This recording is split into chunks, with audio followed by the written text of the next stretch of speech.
Sejam bem-vindos a mais um episódio do Entre Mães e Caminhos.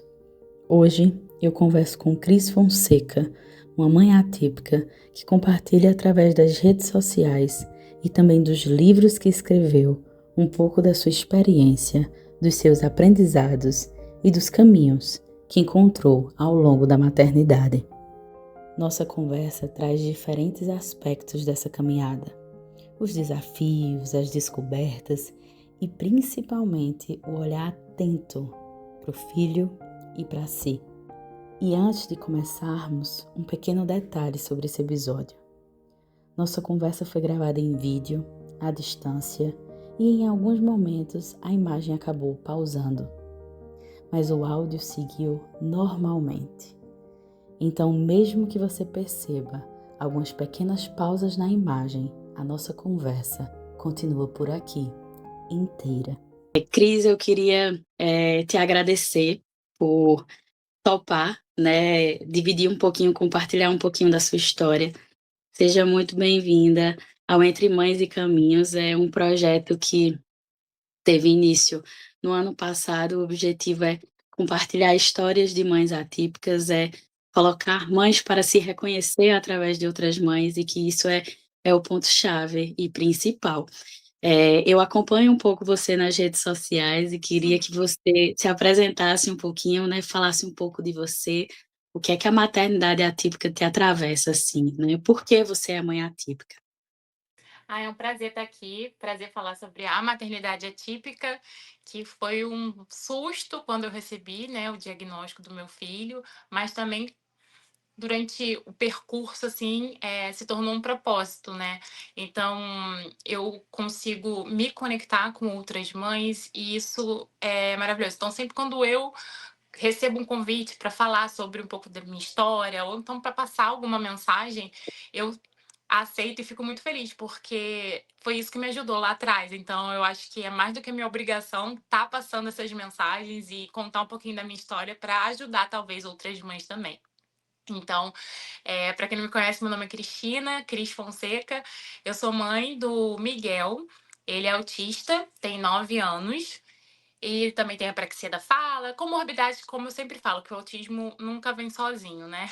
E eu comecei a compartilhar a minha história nas redes sociais como forma também de me conectar, de desabafar. Eu sempre gostei muito de escrever, então organizar meus pensamentos, meus sentimentos, escrevendo eu consigo acessar coisas que às vezes só pensando e sentindo eu não consigo.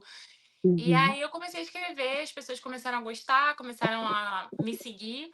E foi a partir daí que o meu Instagram cresceu e eu comecei também a entrar pelo caminho da escrita e estamos aí.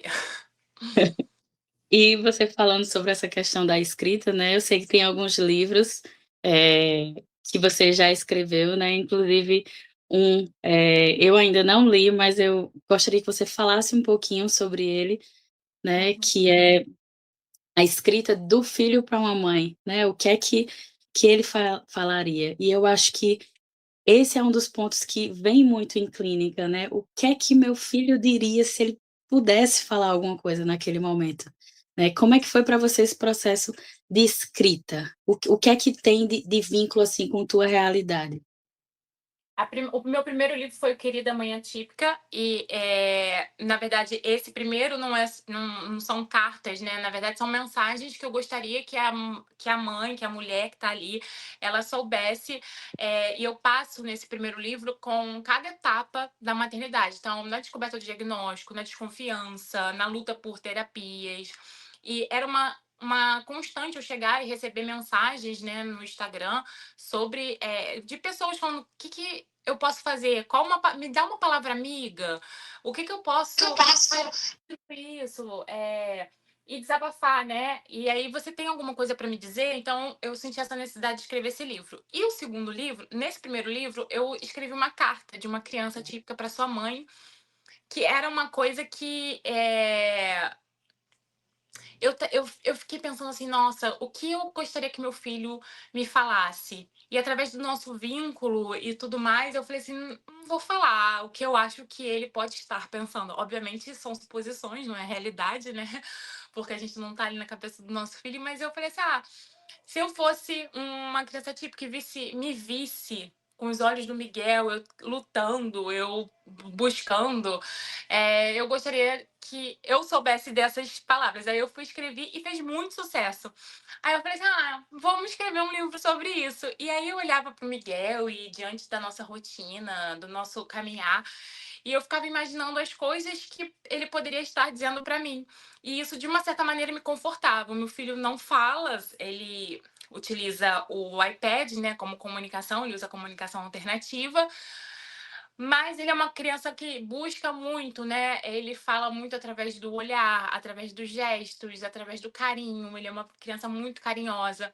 Então, eu fui acessando esse vínculo que a gente criou e coloquei em palavras, né, esses meus sentimentos, essa confusão de sentimentos aqui dentro.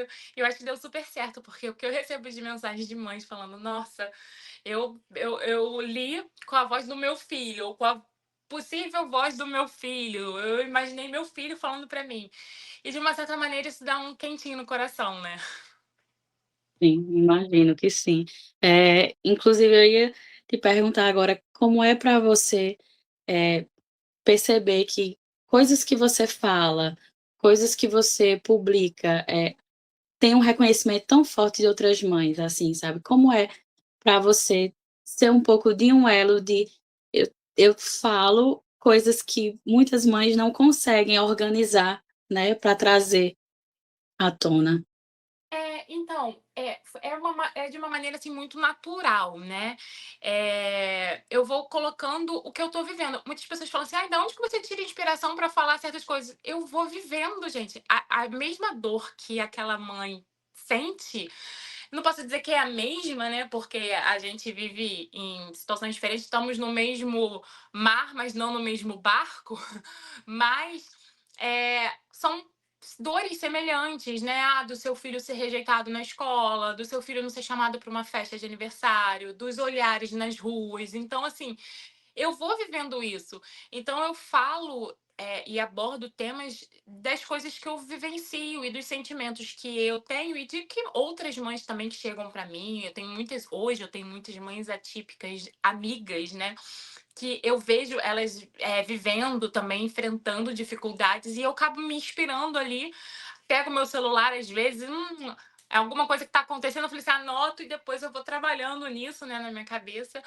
E, de uma certa maneira, é muito gratificante saber que eu consigo colocar em palavras muitos sentimentos que as pessoas às vezes não conseguem. Que não conseguem. Então, eu acho que esse é o poder da escrita, sabe? Que é a gente escreve um texto e ele chega para outra pessoa, às vezes, tocando numa dor ou num sentimento que ela sentia, mas ela ainda não conseguia identificar, nomear.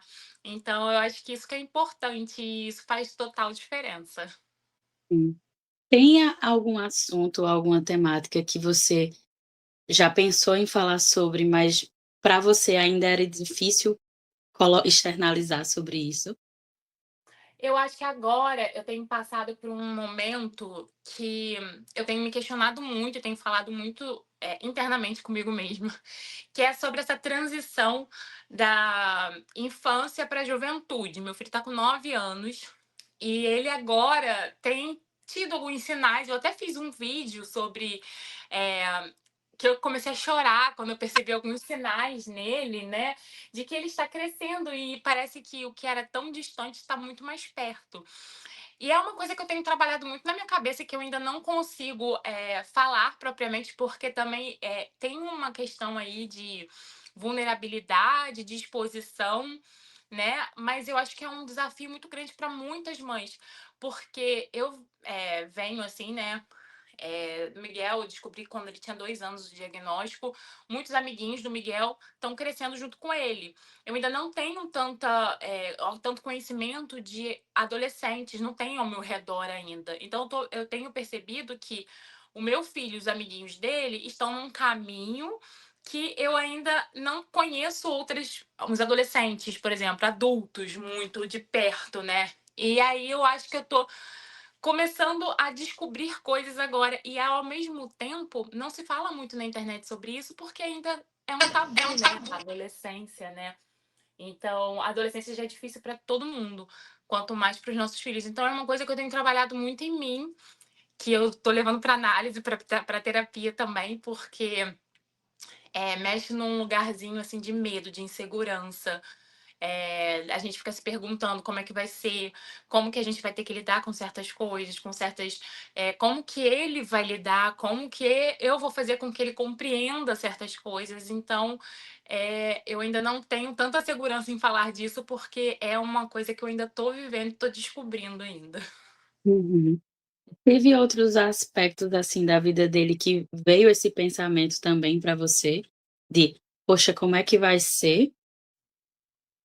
Ah, por exemplo, como ele está crescendo, daqui a pouco ele vai sair da escola que ele tá, e aí ele vai para uma escola maior, com pessoas, e assim, conforme ele vai crescendo, e estando numa escola maior, por exemplo, é, a diferença, né, do desenvolvimento vai ficando cada vez maior também, porque é o que eu sempre falo, as outras crianças não vão parar para o meu filho alcançar elas, né, no desenvolvimento. Então elas vão estar desenvolvendo e vão estar aprendendo também. E aí, só que conforme eles vão crescendo, isso vai sendo muito mais visível, né? E eu fico com medo, sim, medo de como vai ser numa escola maior, se vai dar certo, se não vai dar certo, se vai ter acompanhamento, se não vai ter acompanhamento. A gente vê tanta coisa de bullying, de até de abusos, enfim, coisas que isso assusta muito, né? Então é uma questão, sim, e que eu tenho.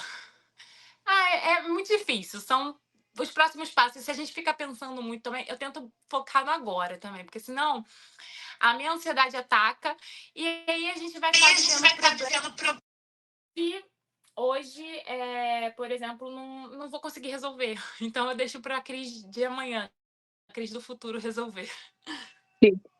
Você falando, né, a questão de, não pensar nessas coisas também agora, porque se parar para pensar e se a mente ficar somente nisso, não caminha, né, porque são muitos questionamentos, muitas preocupações do "e se", como é que vai ser no futuro. Como é que você se cuida com relação a isso? Você falou que você leva para terapia, que você trabalha. De que outras formas você percebe no dia a dia que você consegue acalmar um pouquinho os pensamentos? Eu fico pensando quando eu lá atrás, na crise lá de trás, que achava que muitas das coisas hoje eu não iria conseguir, que as coisas seriam muito difíceis, e olha, eu consegui. Então eu penso assim, nossa, eu acho que a vida vai preparando a gente. Talvez a crise de hoje não consiga lidar com a adolescência ou a vida adulta, início da vida adulta. Mas a crise lá da frente talvez consiga, porque as coisas vão acontecendo, a gente vai vivendo um dia de cada vez, as lutas vão surgindo, os problemas, as dificuldades, as superações, isso vai criando uma casca na gente, né? Então, eu penso na crise lá atrás, ou na crise antes de ser mãe, que se falasse para mim que eu iria viver isso tudo, com certeza aquela crise ia falar assim: nossa, você não vai ser capaz. Eu ia ficar preocupada. E olha só, eu tô aqui, não tô vivendo, não superei tantas coisas, tantas dificuldades. Então eu tento trazer isso muito pra mim, tipo, ver a minha história, como eu vivi, como eu superei e entender que as coisas de uma certa maneira vão dar certo. As coisas podem ser difíceis, mas a gente vai conseguir. Então eu trago, além da terapia, eu me foco muito nisso. Uhum.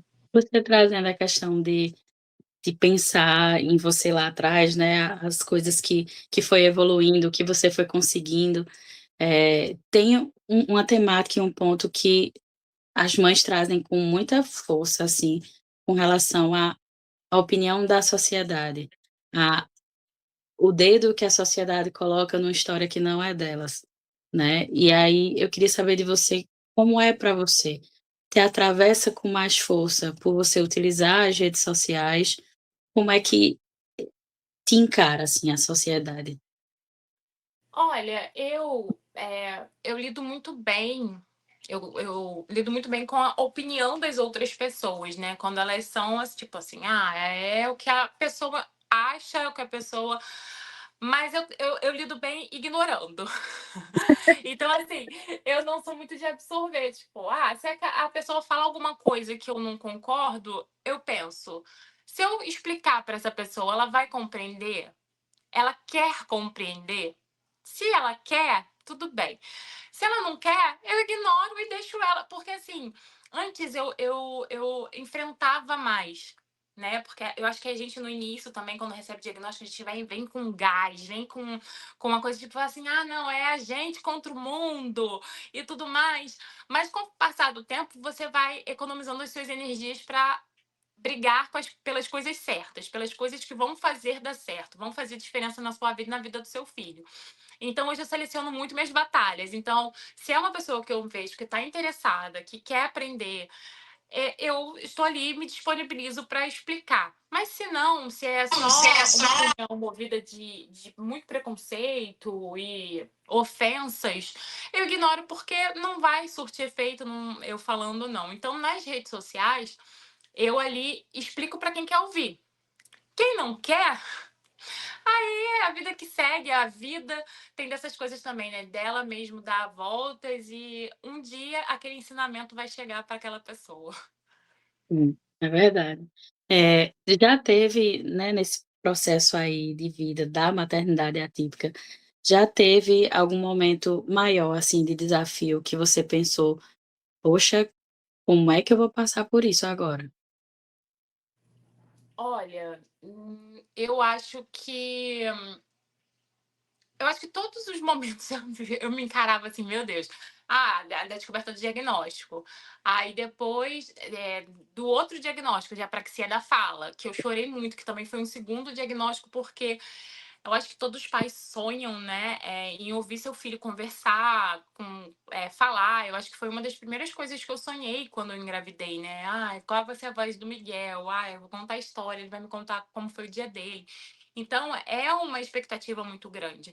E eu recebi esse diagnóstico de apraxia da fala, eu sabia que isso não era determinante, mas que isso dificultaria muito a comunicação e a fala dele, né?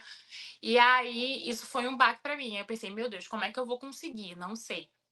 Aí depois, escola,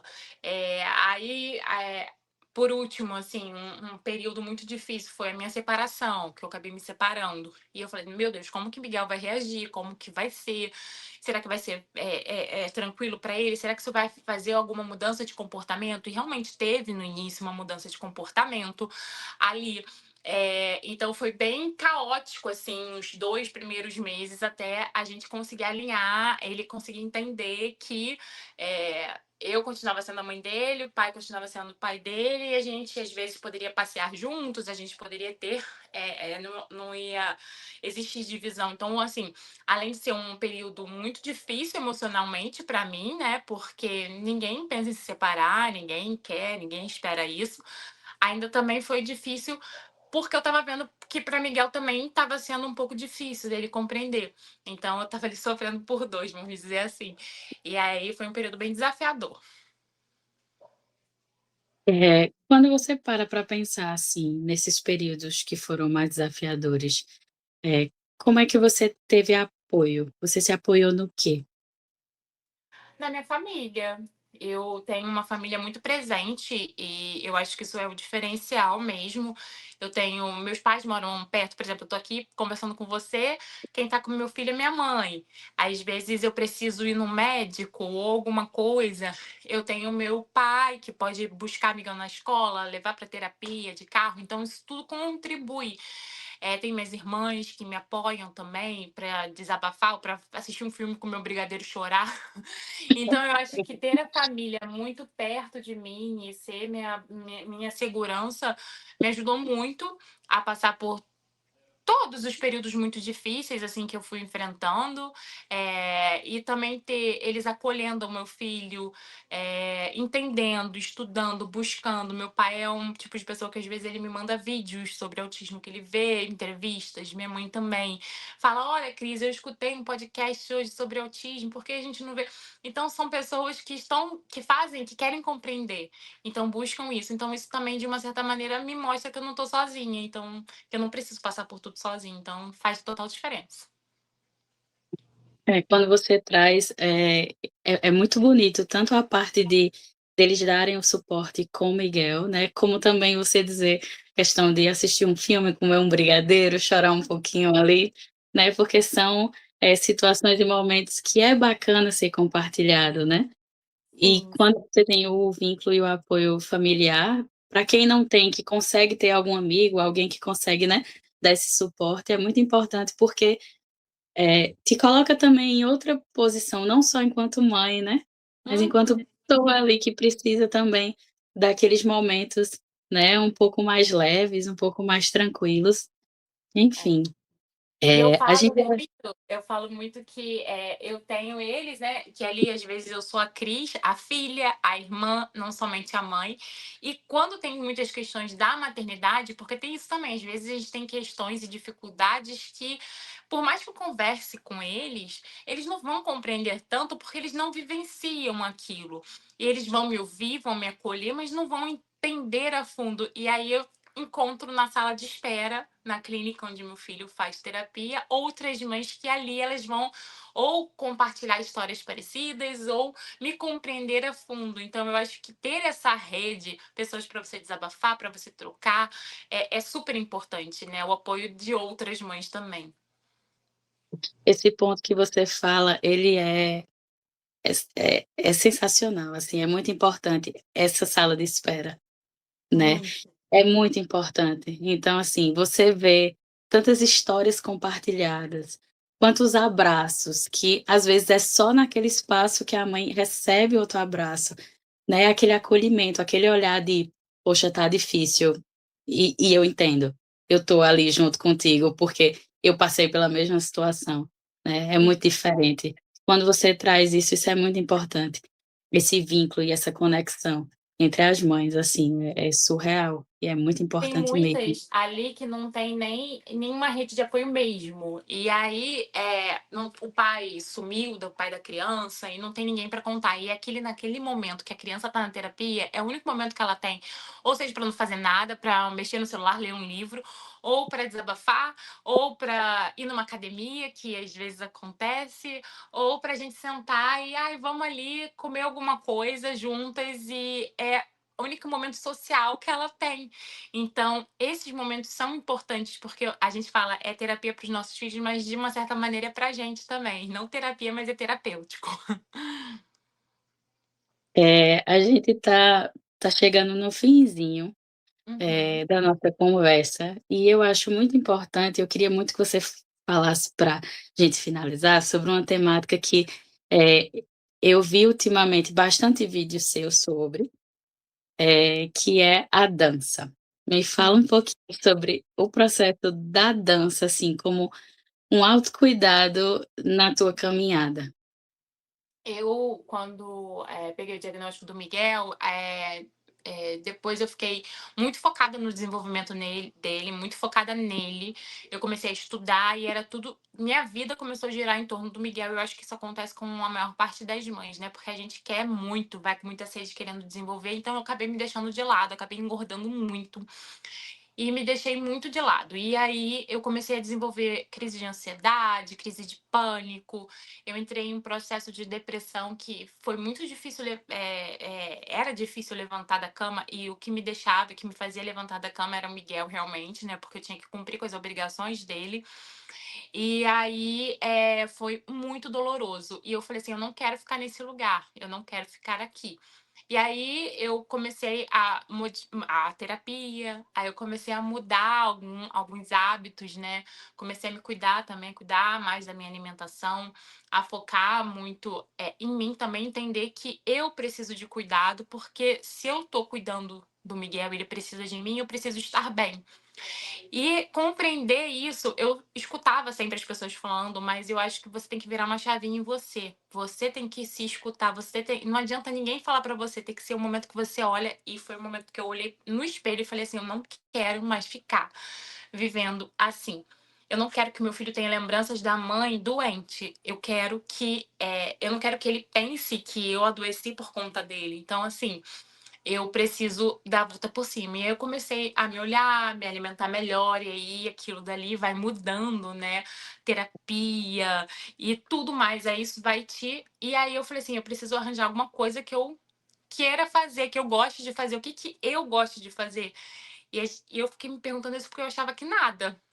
Eu achava que o que eu gostava de fazer era Instagram sobre maternidade, escrever, tudo girava em torno do Miguel. Aí eu falei assim, não, eu preciso fazer alguma coisa que eu seja Cris e não seja mãe do Miguel. E aí eu falei assim, vou tentar dançar, porque sempre gostei muito de dançar. Falei assim, será que eu ainda sei? E aí eu comecei a me matricular, aí eu me matriculei na dança e tem sido tão incrível, porque eu tenho resgatado, assim, a mulher, eu tenho resgatado aquela Cris de antigamente, que embora seja diferente hoje, mas ainda estava ali um pouco adormecida, sabe?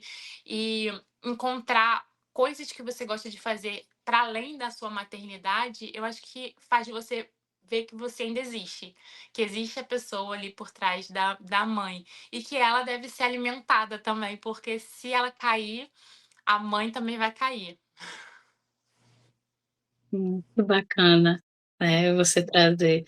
É muito importante, como você disse, é descobrir coisas que você gosta de fazer, né, que você vai se sentir bem fazendo.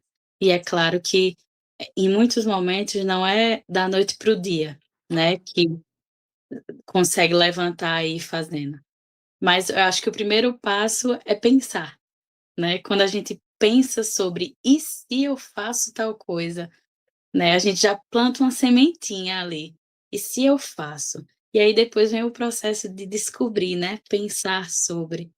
É muito importante todos os pontos que você trouxe, na nossa conversa, né, compartilhando sobre, sua história, sobre processo de cuidado, sobre apoio, todos os pontos foi muito importante e é muito importante de ouvir e de saber as formas de cuidado que você tem com sua história, com a história do seu filho, né, com a história da sua família.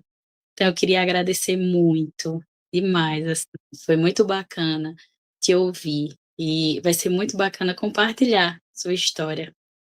Ai, vai ser um prazer. Muito obrigada pela conversa. É sempre muito bom falar. Eu gosto de falar, eu gosto de trocar. E obrigada. Obrigada pelo convite. E eu tenho certeza que vai ser muito legal. Eu vou compartilhar também com outras mães para todo mundo escutar, para todo mundo ouvir, porque eu acho que pode ajudar muita gente. Obrigada por compartilhar sua história e por permitir que a gente conhecesse um pouco mais dos caminhos que você vem construindo na maternidade e na sua vida. Ao longo da nossa conversa, fica muito claro como compartilhar experiências também pode ser uma forma de criar identificação, abrir caminhos e fazer com que outras mães percebam que não estão sozinhas. Seja através das redes sociais, dos livros ou das próprias experiências, você encontrou formas de transformar aquilo que vive em palavras e possibilidades de encontro com outras pessoas. E talvez seja justamente isso que o Entre Mães e Caminhos busca: aproximar histórias, permitir que diferentes experiências sejam ouvidas e lembrar que cada mãe constrói o seu próprio caminho. Obrigada por essa conversa e obrigada a você que nos ouviu até aqui. Nos encontramos no próximo episódio do Entre Mães e Caminhos.